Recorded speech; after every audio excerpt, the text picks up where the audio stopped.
In today's What If episode, I'm going to explore a topic of endgame strategy. In the Digimon trading card game, there are currently 2 ways to win the game. 3 in a competitive setting.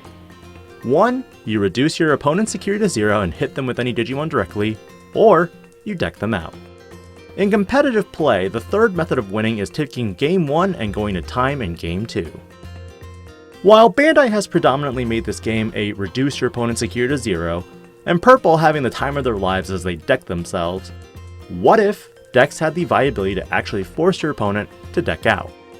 With the ban of Mega Digimon Fusion in 9 days from the release of this video, Purple and Lilithmon Loop can kiss sending Omnimon Zort to the bottom of the deck at the end of the turn for their one last Hail Mary.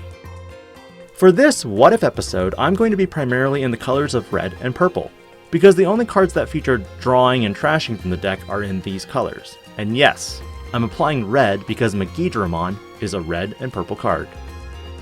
In conjunction, this adds support to the Guilmon line that builds into making BT2 Gallantmon viable against any other deck.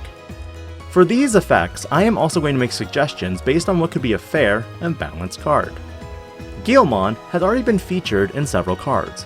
1 as a DP booster if your opponent has 5 or more cards in trash, 1 memory gainer if it's deleted by card effect, 1 that draws when attacking, and the MVP Guilmon that lets you warp Digivolve in a Gallantmon for memory cost of 4 if your opponent has a level 6 or higher Digimon, and lets you draw a card when your opponent's Digimon is deleted. A 5th one will be making an appearance in the EX2 that is a searcher on play and has an inheritable effect. Additionally, in future sets, this gives us an option card called Pyrosphere, a Guilmon attack option card that lets you delete 1 Digimon with 3000 DP or less, but if you don't, draw 2. Guilmon and Groundmon support have typically looked at deleting Digimon with a certain DP. But with more and more dual color cards, what's to say we don't see a red-purple Guilmon, Groundmon, and War Groundmon? My current proposal for a red-purple Gallantmon support would be to accelerate not only a security win condition, but a deck out as well. Keep in mind, the majority of effects would be both player effects. For example, what if the red-purple Guilmon has an on-deletion effect that says, on deletion, both players may trash 2 cards from the top of both players' libraries. If your opponent does not trash 2 cards from their library, gain 2 memory. This forces your opponent to make the decision of either 1, giving you more memory, or 2, losing 2 possible cards that they may need in their deck. For Groundmon, the effect could be as simple as on Digivolve. Both players may draw 1 card and trash 1 card from their hand. If your opponent does not use this effect, you may draw 1 additional card and trash 1 card. Keep in mind, for the focus of this video, I'm not going to be looking at inheritables, but primarily ways to accelerate the trash of your opponent. For War Groundmon on Digivolve, both players draw 2 cards, trash 2 cards. This one would be a mandatory for both players to do. Now, the reason why these effects would be red-purple is you can facilitate a bigger trash for your opponent to optimize BT2 Gallantmon's use. Digimon's effect would create a further 5 card reduction.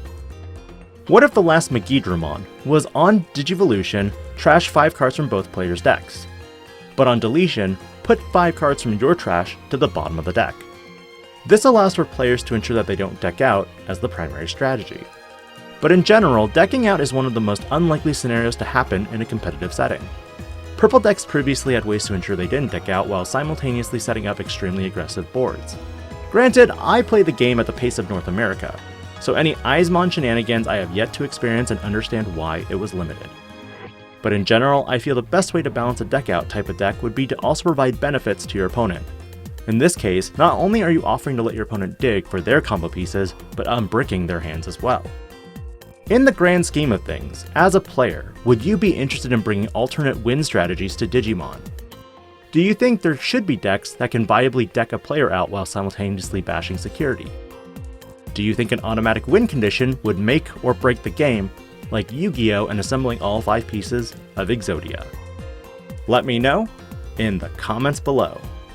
This is DIGI-PANDA, logging out.